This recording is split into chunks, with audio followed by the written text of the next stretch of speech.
What up, what up, what up? No Request TV Live, starting the week off right. Kerosene, what's up, my guy?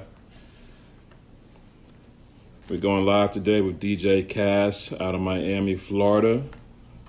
Talking about his career, talking about those, some of his more controversial tweets and everything like that. Very opinionated guy. Nice conversation. Shout out everybody that's tuning in right now. Here he goes right here, about to bring him in. Yo, Yo, what's what's up? good, bro? You What's hear me going good? on? I hear you good, loud and clear, man. Nice. How's your Monday treating you?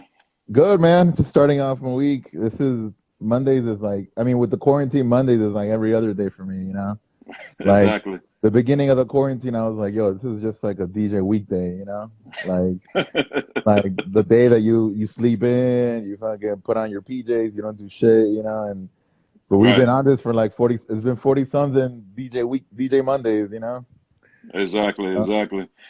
Speaking of quarantine, what is your daily routine with everything being shut down? No clubs are open, nothing's open. What's your daily routine like? So, like the Monday thing that I said, I mean, I'll just go back to like probably like a year and a half ago. I changed a lot of my, just like my daily, just my life pretty much, and I started setting routines. So, every day I wake up, I make a shake or I make tea, drink a lot of water. I normally work out in the morning or in the afternoon. Now I work out in the morning because I've been waking up a lot earlier. So I'm waking up Hmm. like 7, 8 a.m. I go for a run, like in the neighborhood around here, like at 8, 9 a.m., come back home, do a fruit smoothie, work on music, emails, and just be productive, man. Just my main thing is just to be productive and to be doing something with my time. You know, I see people say, oh, I'm bored, I'm this and that. And then same people that I've heard, oh man, I don't have time for this or I don't have time for that, you know?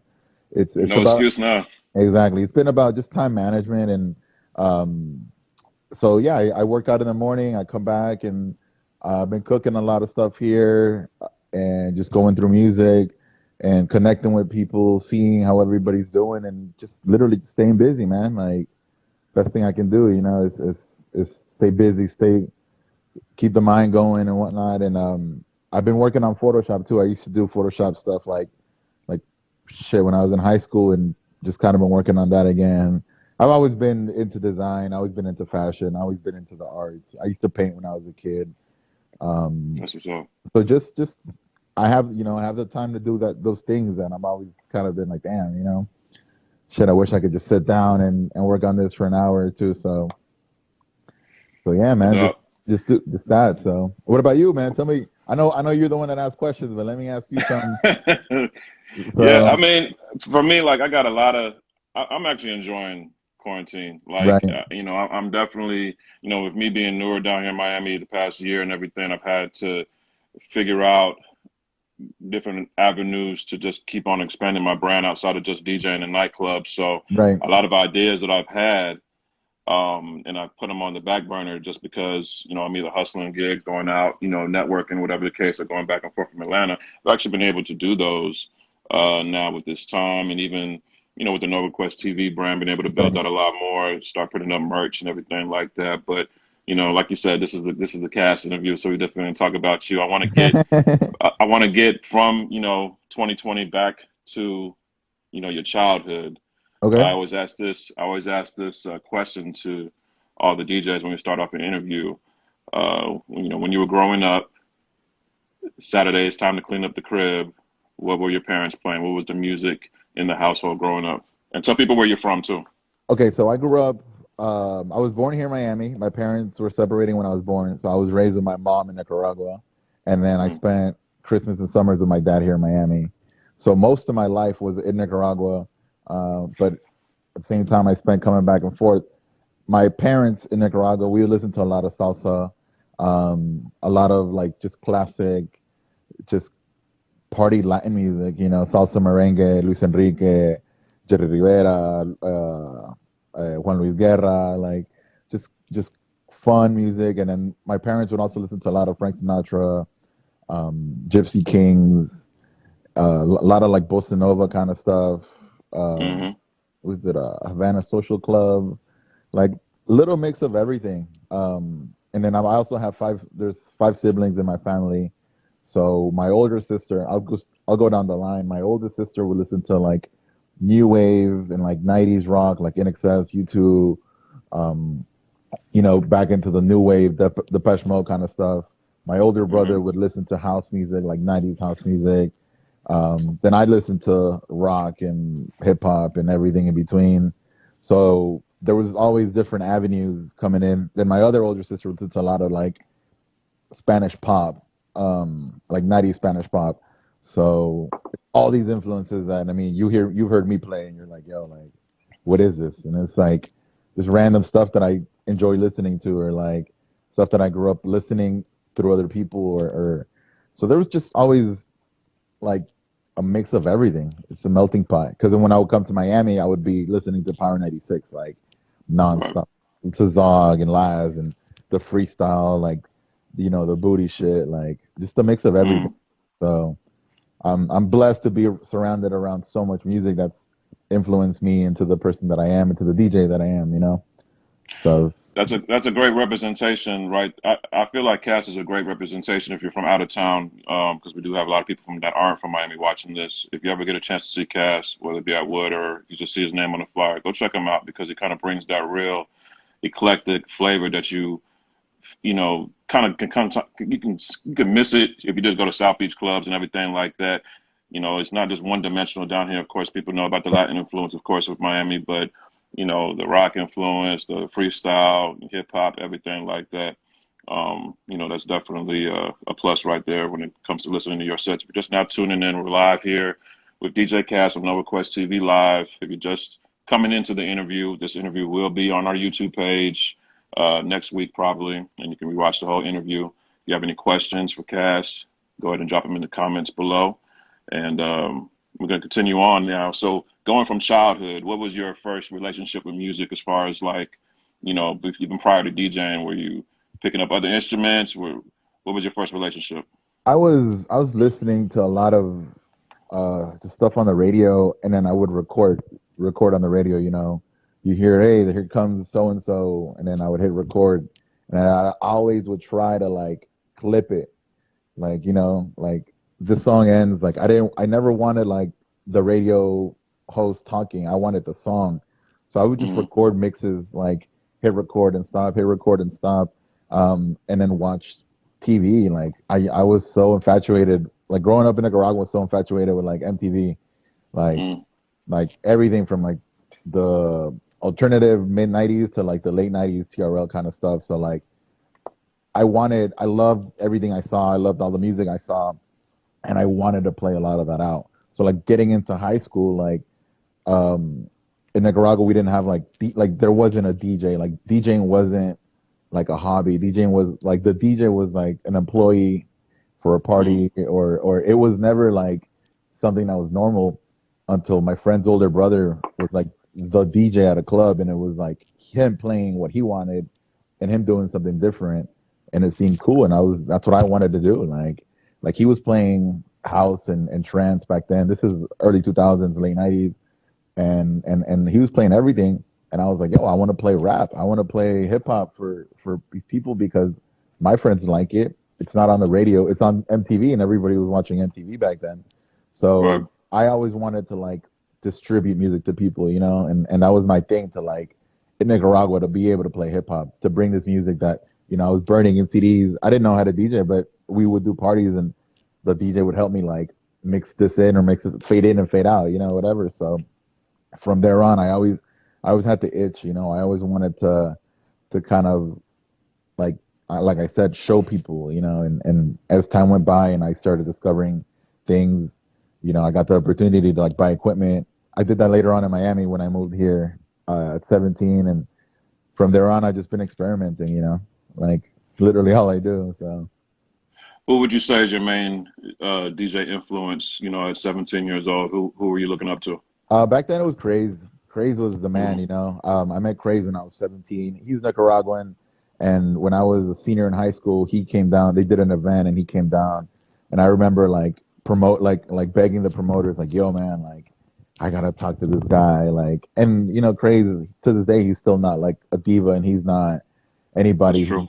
who, he's an approachable person. So I went Yeah. up to him and I was like, "Yo, man, like, I've seen your tapes. I've seen this. I know who you are." And like me, out of the thousands of people that are here, I'm probably one of five people that know who you are. Who really know who you are. And he signed a flyer for me, and like we chopped it up for a bit. And I still have the flyer. I have the flyer framed. It's like 20-year Mm. flyer. So back then it was him. Because he was Nicaraguan and he was somebody that seemed on my lane. Somebody that's like relatable. Back then you didn't have social media to like go into like connect to people's lives. When you met a DJ celebrity artist, it was like, it was shocking. It was something different. So Right. from there on, I followed him, and the more DJs I came across, like, the more tapes and people like A Track and Qbert and like, and I was never into being like a turntablist. I was never into battling any of that, but it was just like how they would just mix music to me, like bring like incorporate different music into their battles, and that's kind of just blew my mind, and I wanted to do that growing up. So Yeah, shout out to DJ Craze. I remember when I first came down here last year, I ran into him. Like you said, he's very approachable, and no, I brought this up to him. nice. I brought I, Yeah, this documentary. If you haven't seen this documentary, if you're watching the Scratch movie by Doug Prey, yeah, really really captured just the essence of that late '90s, early 2000s turntablism, but also just the history of DJing. This was pre-YouTube. I remember I caught right. it just up late one night in middle school, just like 2 a.m., just randomly, Mm. I and have it it on changed my DVD. life. I have it on Yeah, I had DVD. I had it on Okay. DVD too. I think I let somebody borrow it. I need to get it back. Yeah, But if you ever get a chance, I'm sure it's on YouTube now for free or whatever. Watch that Scratch documentary by Doug Prey. So that's how I found out about Craze because, like you said, there wasn't a YouTube back in the day to check out, DMC battles. You had to buy the tapes or whatever. So you had right. to know, you had to be in the know. But all right. So that's what's up. So 17, moved to Miami. What would you say was like your first like residence in Miami? Where'd you Oh, no, no, no. first set up shop? Back then, I bought equipment from a friend of a friend. So this is the flyer that I have from Craze. That's That's when I dope. used to go by Casper. I mean, it's framed. I have it, and I posted it online, and I've told them. I mean, now like we're cool and whatnot. Um, but at 17, I bought equipment. I was in the military. A lot of people don't know that. I was in the military for 6 years. So I bought equipment right before I joined, and I moved to Texas. And the equipment that I bought came with a crate full of pretty much break beats, random break beats, random records, and it was two busted Geminis. I forgot the models that looked like. They looked just like 1200s. Um, Hmm. and the mixer, I forgot the mixer, and I bought that, and I was just kind of learning how to blend. That was my thing. I was buying rock records, random like EP LPs, and then I was in Texas in San Antonio at the moment, and then I started buying singles. Hmm. And I bought Tipsy, so I would literally try to like do redrums with Tipsy. I had Tipsy on one side, and I would try to do whatever else on the other side. Like I didn't know how to read BPMs. I didn't know how to do anything, and it was just like me wanting to do blends, like blends. That was my shit. And back then, Hmm. we're talking '04. The internet was around, so you would see AM started coming around, like just a bunch of different DJs that like beginning of the MySpace era, like the Vegas DJs and all that, and guys like even Vice and Five, and you would see their MySpace pages, and it was like, it looked like a fucking movie, like the Right. videos and everything and whatnot. So I started doing that, and uh, I know I'm jumping around, like then like '06, '07, I deployed in '06, and when I deployed, like I kind of had like an eye-opening experience, and I was like, yo, like I've been doing this for a few years for fun. I had just left San Antonio, and like the DJs there weren't. I knew I could have been doing what they were doing and better, and mixing me, So when I came back, I told myself, I was like, yo, I'm gonna take this shit serious, and I'm gonna like put 300% into it. And that was in '07. I remember that's when I bought Serato. Like I had my records, and like when I bought Serato, I was like, all right, like I knew how to physically DJ and blend and everything, and that's when I just like took it to the next level. Everybody. I know that anybody that went from vinyl to Serato, like you were just like amazed for the first months, you know, like realizing that you could do this and set cue points. And, you know, when you scan your, to me, the wildest shit was like the first time that I scanned my library and it read all my BPMs. And I was like, you're telling me I don't have to fucking like match the hats or do this and do that. So yeah, that was like the startup, you know. I would say from like '04 to '07, it was just kind of blending, and then I kind of started getting serious around then, and I met a few DJs around. I mean, I knew a few DJs around San Antonio, and I started shadowing one by name of DJ Alan E, and he was like, "Yo, like you got to do clubs, like come and do clubs with me, like you can DJ, like you got to learn how to like DJ for people though." And he taught me how to open. He was partying a lot back then, and I was like focused. So he was like, we've all been in that position when you have somebody, and it's like you're teaching them, but then like you're partying, so like you're like, you know what, I'm gonna let you rock. So he would do that to me. I mean, he was the one getting paid. He was the one getting fucked up, and I'm like, you know, new to the game, like doing my shit, and it taught me a lot. I learned how to open.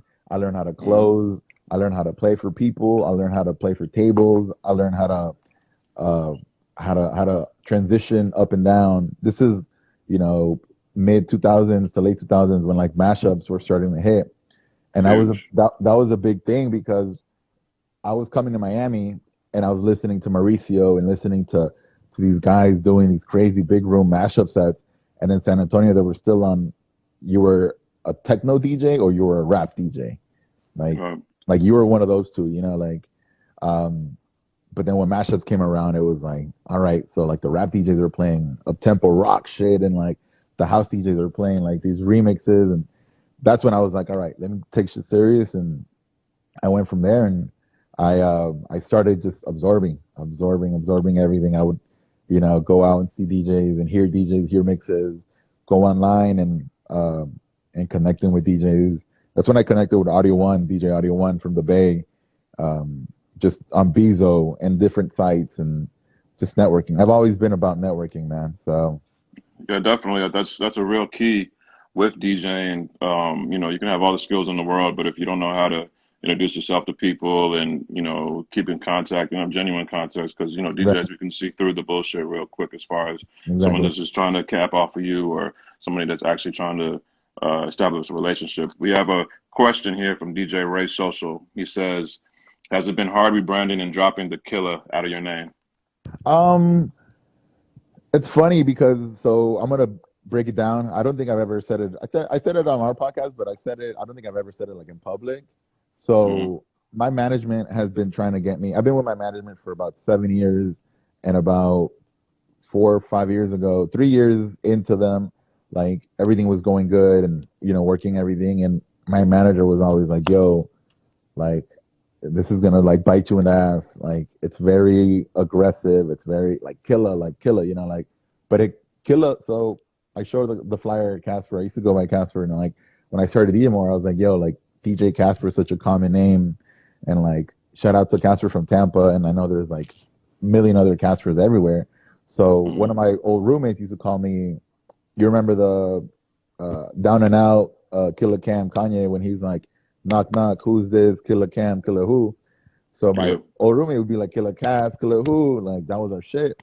So I was like, yo, like I fuck with that, and I started just going by Killer Cass. This was like I said, '04 or whatever, and then what my manager was like, yo, like it's cool, like between your homies, but like on a flyer, and like there was like big bookings coming up, and like finally something happened, and it was like I got a big booking turned down, and it was because it was right after the Orlando shooting. Mm. So yeah, like after the Orlando shootings, the venue was like, hey, look, like we can't put your flyer, like we can put your name, we can give you a flyer, but we can't put your name on it. And I was like, yo, like what good does that do? And it was an out of town book, it was a Vegas booking. And I told my manager, I was like, yo, you know what? Let's do it. But it was when I was transitioning into like another tier, you would say, you know, I was already doing South Beach stuff, and I started headlining some South Beach stuff. I started branding myself more outside of the Miami market, and I started doing just more stuff like outside. So the ones that knew me as Killer, like I tell people, yo, like if you know me as Killer, like some people are like, oh my bad. I'm like, nah, you're my homie. Like you call me what you know me as. But I did it at the right time. And I suggest DJs like if you know a lot of people have childhood nicknames or names that they don't like or whatever, like if you're gonna do it, do like a full rollout. And that's what I did. Mm, You know, I had the logo, flyers, press kit, you know, photo shoots, like branded. And I think I did like a big edit pack or I did something where it was like a launch. right. So if you're gonna do anything, do it right. You know, like especially for branding stuff like that is it's very important. Like don't just half-ass it. You know. And Yeah. the other thing that I've done is I do a lot of edits. I've kept the edits under Killa, like, and it's me, like people that know me. So like, it's I wasn't gonna switch that because that's like for the culture, for the homies, for the DJs that still call me Killa. You know. So No doubt. Ray also had a follow-up question. He's speaking of your edits. Where can people find your edits? um, DM me, send me a DM. I will send you everything. I've made close to probably like 1,500 edits. I'm not even kidding. Hmm. Anything from Phil Collins to Drake to the baby to I've quantized everything and just a little backstory to touch on that. I started making edits in '07, '08, and it was just because I was learning how to DJ and I was like, you know what? Like I would hear AM and be like, yo, how did AM go from the hook to like the third verse? Or how did he do this? Or how did he do that? And then you start kind of analyzing and I started making stuff on uh Audacity. I don't know if you remember Hmm. that. On Audacity, I started making stuff and like Every DJ knows eh, Audacity. It's the Audacity shit. Audacity was like the first free software where you could like simply edit songs and I started doing edits and um just DM me and I'll send them to you and just stuff that came convenient to me and then I realized what I started noticing is what I call the train spotters, you know, like when you're DJing, you got that train spotter, that motherfucker. I hate AMO because I'm too dumb to like remember what side I'm on. Like I'd be getting confused. But yo, I don't give a fuck. I tell people, yo, if I'm playing something, I'll airdrop you that song right now because I don't care. You're not gonna play it how I play. You're not gonna blend it how I play. You do whatever you want with it, you know. Exactly. So I always, you know, gave out my edits to everybody. You know, I have the like the little batch that I don't give out. That's my shit. I have the batch that I give out early to certain homies in other markets, Mm, and then once I played it out, I'll give it out to everybody. You know. So just hit me that's up, what's up. DM me anything you want, anything I put out, just DM me and I share it with everybody. Shout out to everybody that's tuning in right now. We're live with DJ Cass out of Miami, Florida. If you have a question for Cass, make sure you drop a comment below. Also, this full interview will be on the No Request TV YouTube page. So make sure you subscribe after this interview. Just go to the link in the bio of No Request TV and subscribe so you'll be notified when the interview comes about. So, also speaking about DJ AM, rest in peace. Where do you think DJ AM would fall in today's DJ climate if he was still with us? Uh, he'd be the man. He'd be the man, bro. He'd be number one. He'd be like he set the bar so high. Like I listen to his stuff now and I'm like, fuck. Like I heard the Power 106 mix and it's just he I've heard young DJs, I've heard people say like, oh, there was people that were cleaner, the people that did this. I'm like, look, he did what nobody else did. He broke the boundaries. Like he said, fuck you, fuck you, fuck you, fuck you. I'm gonna do me. And he did it. And he opened the doors for everybody. So, you know, there was videos of him. I've seen pretty much every video of him playing. There was a video of him playing on 800, and he would only play on 57. There's a video of him playing on 800, and he's playing Calabria, and he's like fucking the effects like on the 800 with the filter and everything. And I was just like, fuck. Like, I remember seeing that video right after he passed and being like, yo, if this dude was like on an S9 or like, you know, he was doing tone plays, he was doing word plays, he was doing everything. Like, I think that he would be on some other shit. Like, we would all Hmm. be on some other shit because he just set the bar. He set the bar so high. So, Definitely. I definitely agree with you on that. We have another question from a viewer right now from Vanessa. What experience in your military service did you find most essential to your career? It's a great question. I learned a lot. I learned a lot. I grew up. I literally grew up. I joined when I was 17, 18, and I was a little shithead. Like, I obviously wanted to DJ because I wanted to party and girls and this and that, and it just put a lot of focus in my life. It set the blueprint for everything else. How to talk to people, how to deal with people. Like, I met like incompetent people that are in the military at very high positions, and I realized, yo, like not because somebody's higher than you or more qualified or this doesn't mean that they're a good person, doesn't mean that they're smarter than you, doesn't mean that's going to be your road. Like, I learned, it gave me a good foundation for everything.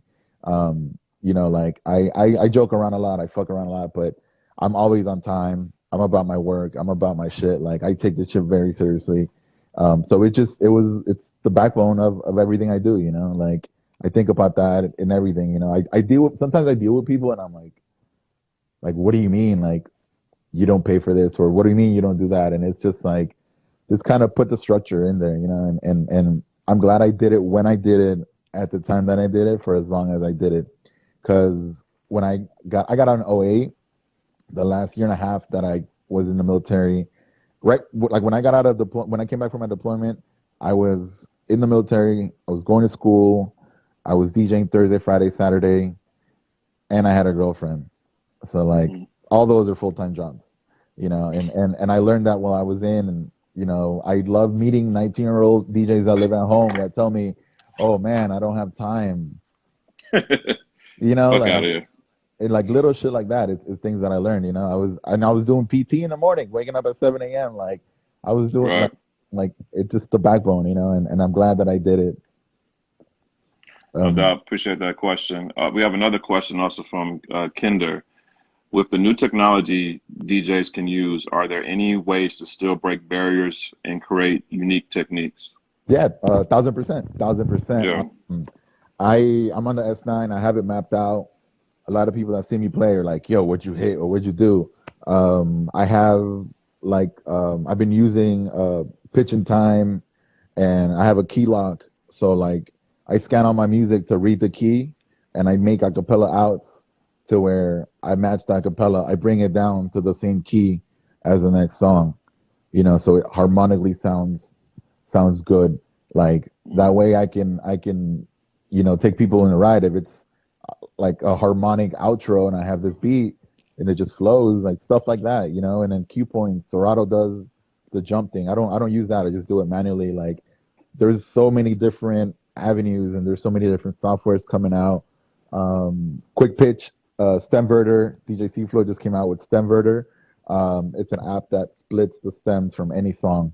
It's not Mm-hmm. completely perfect, but it's gonna be good to use in a DAW. You could rip the stem, throw it on Ableton, make a quick acapella out in 5-10 minutes, and then you're out in the club playing that edit, within minutes.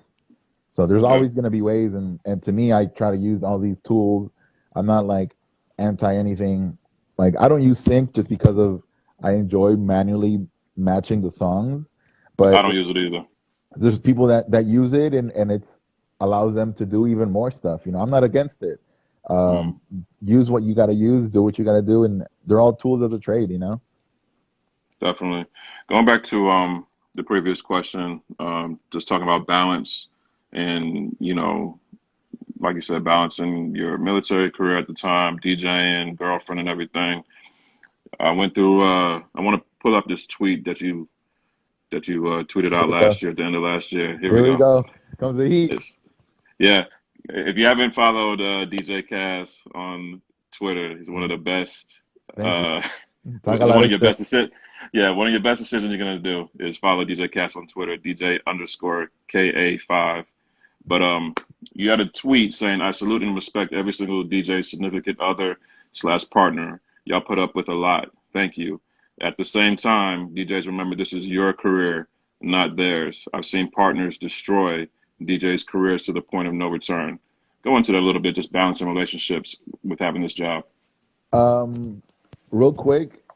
I just watched last week's episode of Dave, the Lil Dicky show. Have you seen it? Yeah, Did you see I've last been week's meaning episode? to watch it. I've Okay, been meaning to watch it. I'm gonna catch up though. last week's episode is something for the artist. Like, and it goes back to that tweet. Like he has, his girl's very supportive, but then he has like an artist moment where it's like, yo, like I've been in several relationships, and I've had significant others that support me 100%, that have been there for everything.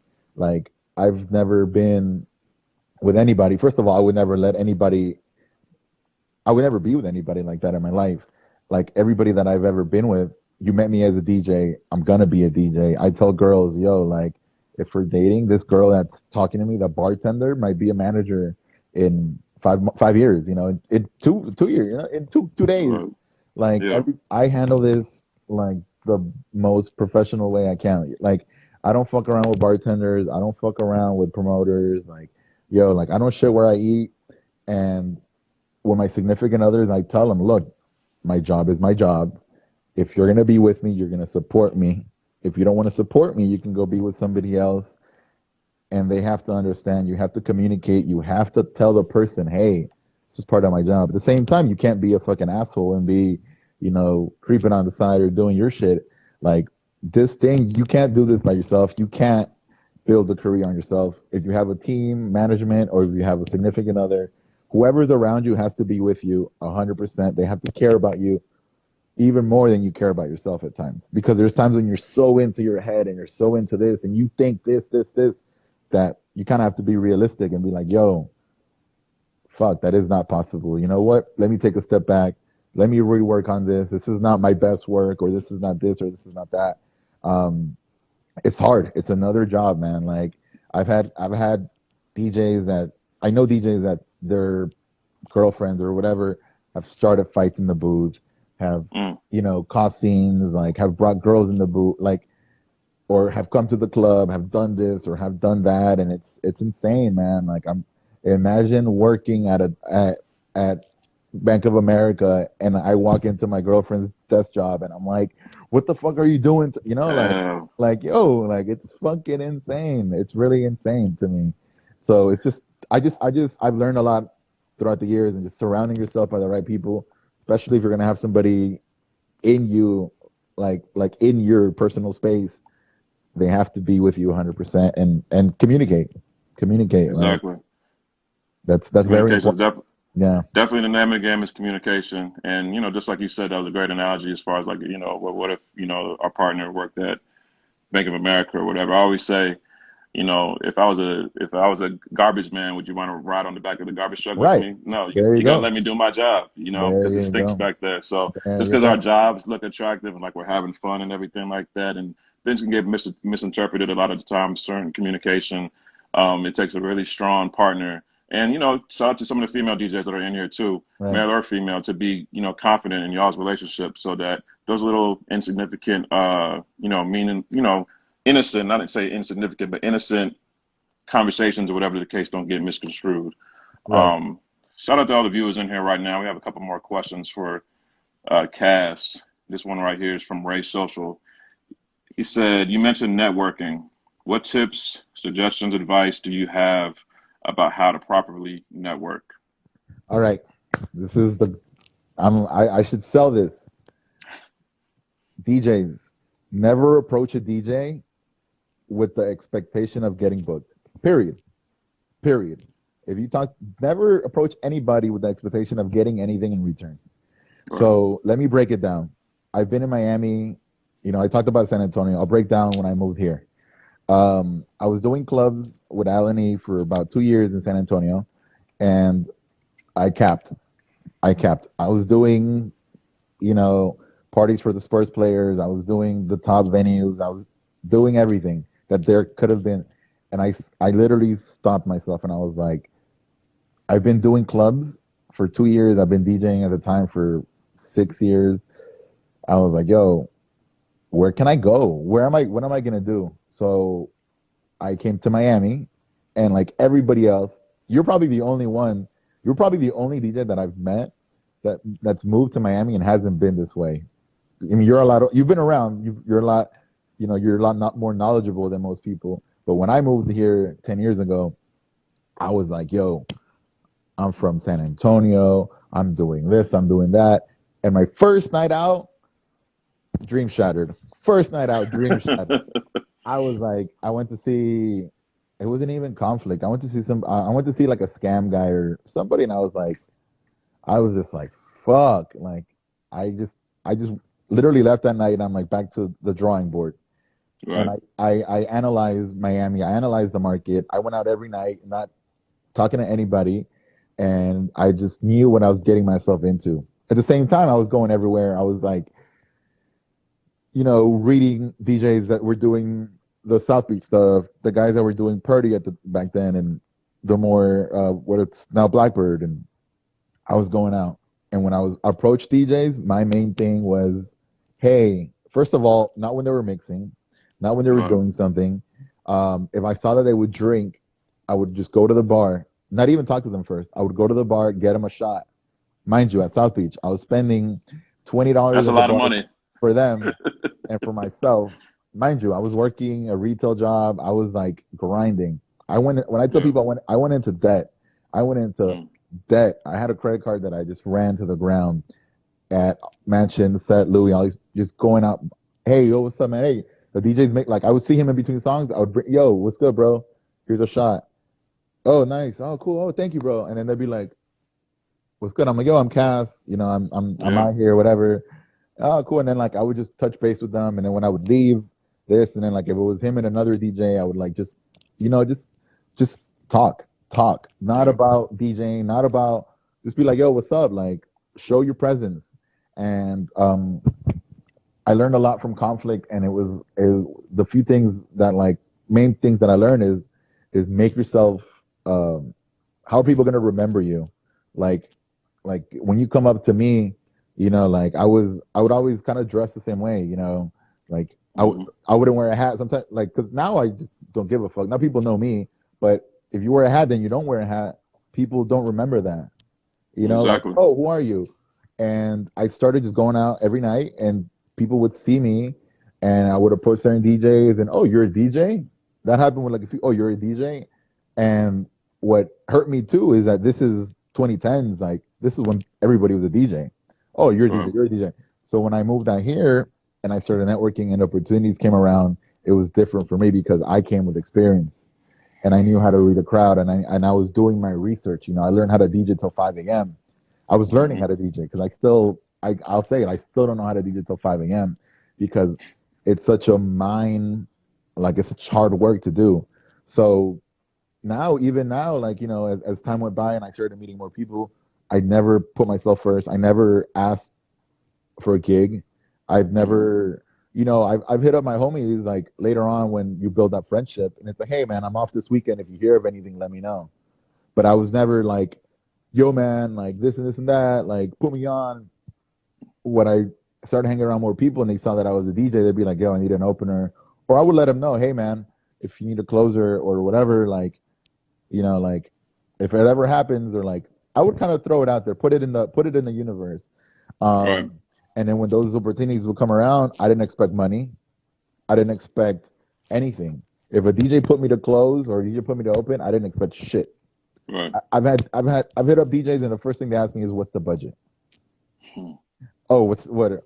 I'm like, do I get a bottle? No, bro. Shut the fuck What's my up. tab? Like, yeah, no, like I literally ate shit for so long. I was the fly in the wall for so long, and that's a big reason why I'm so outspoken now, because I was the fly in the wall for the longest. And then when I left South Beach, I got fucked over really bad doing the South Beach clubs. Mind you, I make more money everywhere else than I did over there. And when I left, I was like, a big fuck you, and that's when my attitude changed for everything. Um, Hmm. and it's going back to networking, is just be yourself, be nice, be cool, and don't try to be buddies, don't try to be homies with other DJs. There's DJs out there that are like fucking on everybody's nuts. Like the traveling DJs, like, yo, like there's DJs that fucking are on these scam rich group DJs nuts because they think that being homies with somebody's gonna get him signed. No, I'm not gonna sign you Hmm. because you're my home. I have friends that are my friends that I wouldn't connect for work, and I have DJs that I will connect for work that are not my friends. Like business is business, and know how to play the game. Like don't be too forward, don't be too aggressive. Don't think that you're gonna get anything in return. That's my main thing. Right. Like Don't do it. force it. Don't force it. Do it because you want. You know, like you like when example you and me we met. Um, you know, you come co-sign from other Atlanta people that I know, and you're a cool dude, and we clicked, and I hear you play, you hear me play. You know, we fuck with each other's vibe, and it is what it is. You know, if there's anything that I could do for you, you're one. I told you, you're one of the guys that I would, you know, if there's something that I could offer, I would give it to you. You've never asked me Appreciate for that. work. You've never asked me for work, and it's just we know how it works, and when you've been around long enough, you just kind of read people, like you said. You know, I pick up the bullshit like that. You know, like Hmm. younger DJs come out to Wood, you know, 2 weeks in a row, and then they ask me to get on. No, bro. Like no, like I don't know you, and like I have my people that are. You know how many other guys are behind you, like are Yeah, in front right. of you that you gotta get behind, whatever. Like just be yourself. Be respectful and just be open to learn. Like be open to like absorb. Be open. Like I'm still learning every day. Like I want to keep learning every day. You know, and I want things to work for me in the right way and not force them. You know, so.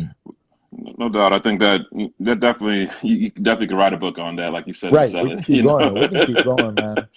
That's great advice right there because networking is part of this game, but there's a right way to do it or a wrong way to do it, just like DJing or mixing or whatever Right. the case may be. There's a right way and a wrong way, and either way could really, have a either a good trajectory or a bad one, depending on how you do it. I have a question here from Q. I'm gonna kind of piggyback Oh, off this good. question Oh, good. because the question I have is post coronavirus, post hmm lockdown, where do you see the future of Miami nightlife, specifically Miami? Um, First of all, Miami is like one of the piece of shit fucking cities that just doesn't care. Um, this weekend, I don't want to get into it, but like this weekend, you obviously saw more people out and more stuff going on. I think that when stuff opens up, there's going to be restrictions. Obviously, there's going to be distancing. Um, my thing is this, like, I'm glad that I DJ at a lot of venues that are very open and are very lean back, and that's because of how I've managed my career. You know, like I said, I left South Beach because I didn't want to be controlled over somebody that's buying a bottle. The bar is making more money off that one bottle that they sold than I'm making in a night when I'm the one doing that. So when I left that scene, I told myself, let me be around more people that are more open. And I was already in Wood. I've been at Wood almost, I don't even know, 7 years now. Um, and I think venues like that are going to still open. You know, Wood serves food. It's spacious enough to lower the capacity to a certain amount, and I think it's going to be just a rebuild. You know, like venues like the bigger venues are going to do good. I don't know how the smaller venues are going to do, and I mean, I hope everything goes kind of not to. I think it's going to be a long time till it goes back to normal, but I think Hmm. venues that serve food, venues that are open, venues that are laid back are gonna open up fairly soon. I mean, when I say fairly soon, I mean when it's okay to go out. I don't mean like I'm stay at home. I'm like, Right, yo, stay away from this. Like we've already been in this shit almost 2 months. Like let's just keep it going. No reason to close and come back up and then go through it again. Like when right, things come back around, I think that venues that are, like I said, open air are gonna slowly open back up, and it's gonna take time. And the other thing that people don't put into consideration, a lot of people are the economy. Like people are not gonna have money to go out. People hmm, are the think about it. A lot of people that go out are the fucking people that are always partying and doing their own shit. Like they're not gonna, industry people, servers, bartenders that go out, whatever, or servers. Like there's no money. People are not gonna have money, so it's gonna be rough. I really think it's gonna be rough for the first at least month, and we'll go from there. But people are gonna be happy that they're gonna be back out. So it's right. we'll just see, man. Can't. I'm hoping for the best. I am too. I'm definitely hoping to see just a different attitude towards just going out in general. I think everyone having Yeah. to be inside like this, and then you take it for granted, especially down here in Miami. Is Right. literally this is the only place I've been every night of the week. Doesn't matter what time it is, what day it is. There's always somewhere to go hear a Something DJ playing. right. Yeah, there's always something going on. And I think people can really take more appreciation of that. But like you said, it's not just a nightclub thing. This is a big thing. There's a financial flu that's about to come too, as far as just people Right. being able to even afford to do anything like going out or going to, a party or whatever the case may be.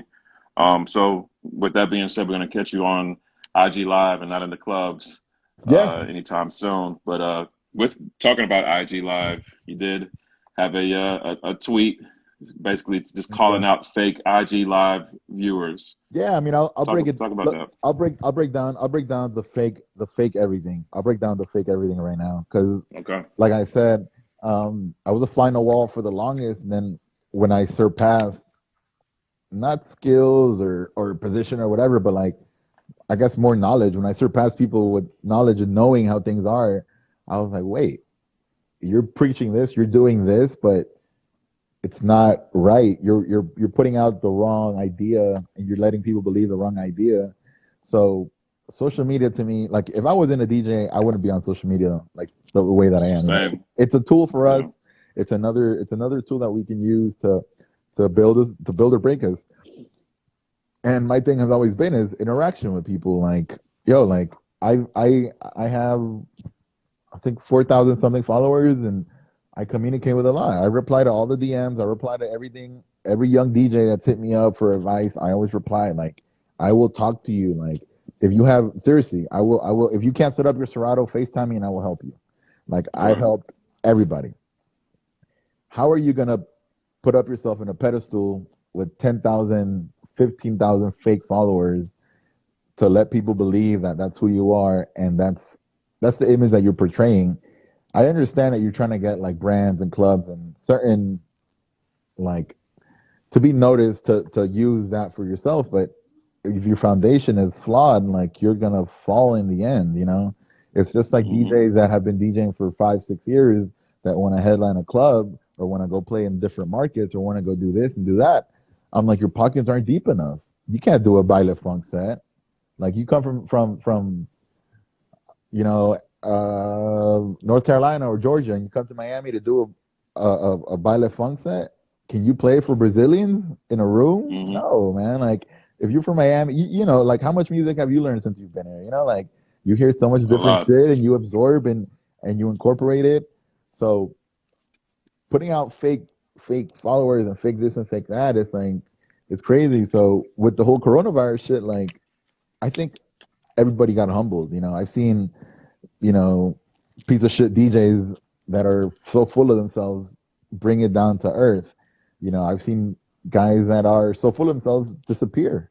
And Right. I've seen guys go on live that have X amount of followers and they don't care if they're DJing for 2 people, 5 people, 10, 15, 20 people. Like they don't care. They might have X amount of followers. They don't care.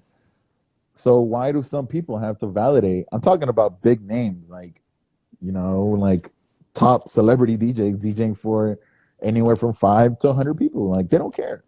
So Hmm. how are you going to be a local guy in your market saying that you have 200 people watching you?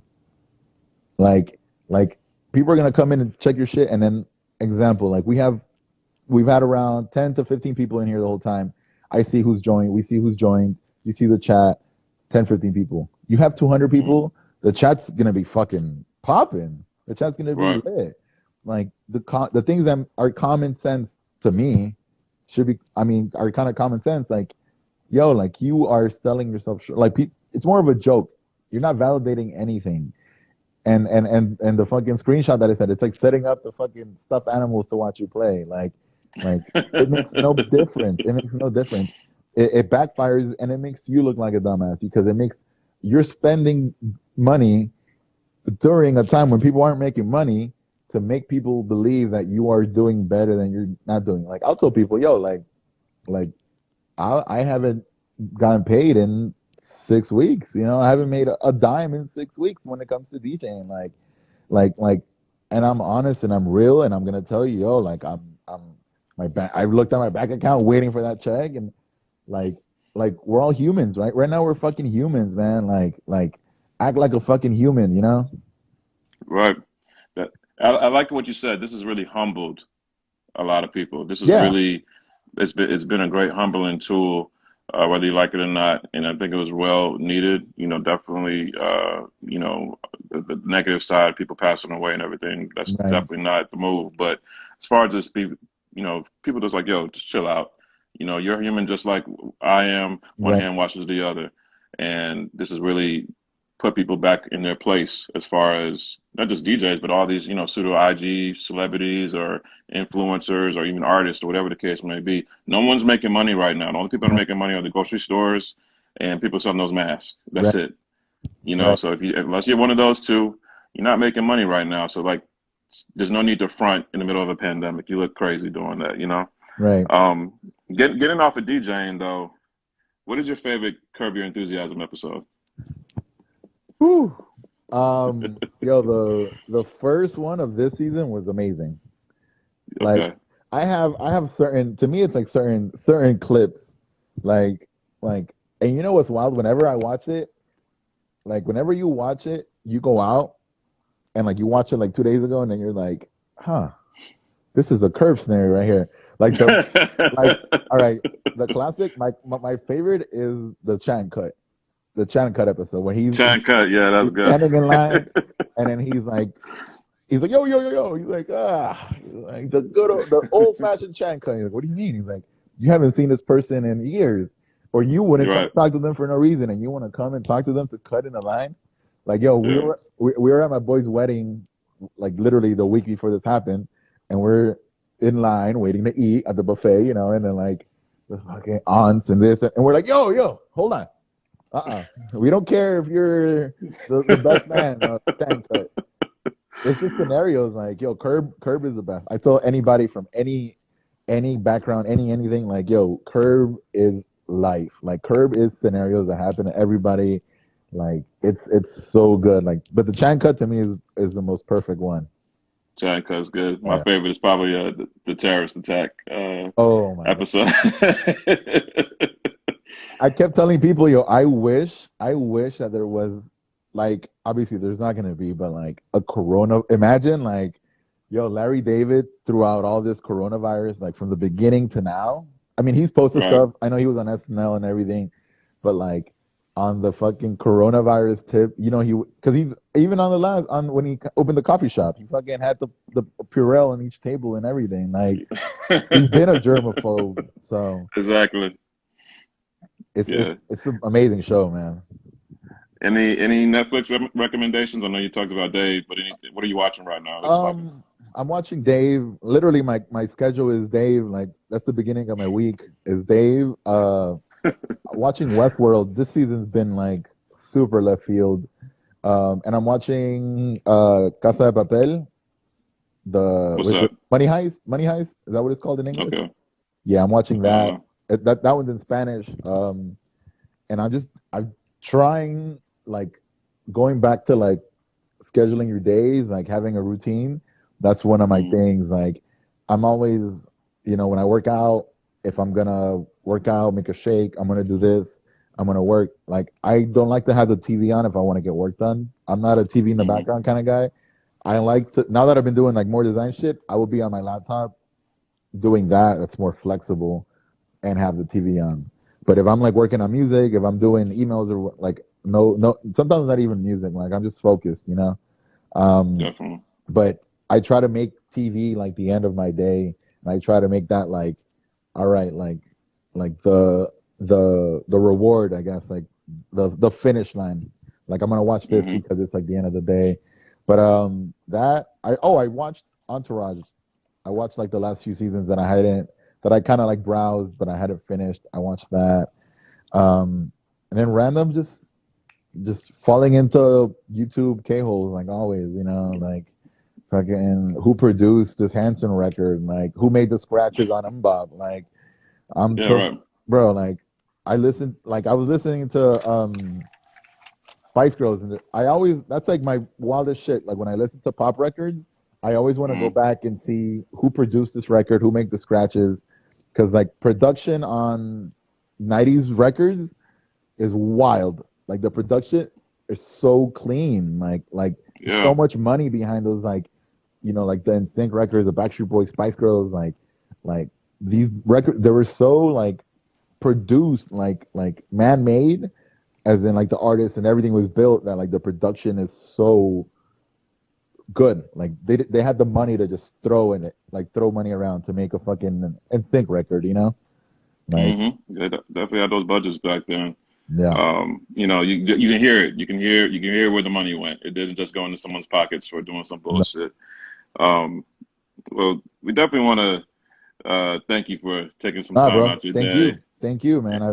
I know we have talked about it for a while, and Right. a lot of things that I've like people have asked me, or we've talked about it on our podcast, but I haven't really broke it down, and it's stuff like that. And I'm gonna keep this on my IG live, and then when you post it, I'll share it. I'll share the YouTube and everything and whatnot. So I want to thank you for having Appreciate me that. on, bro. Like we talked about it before this. We have been talking about it before all this, and just trying to get Definitely. get our schedules to work and whatnot. So,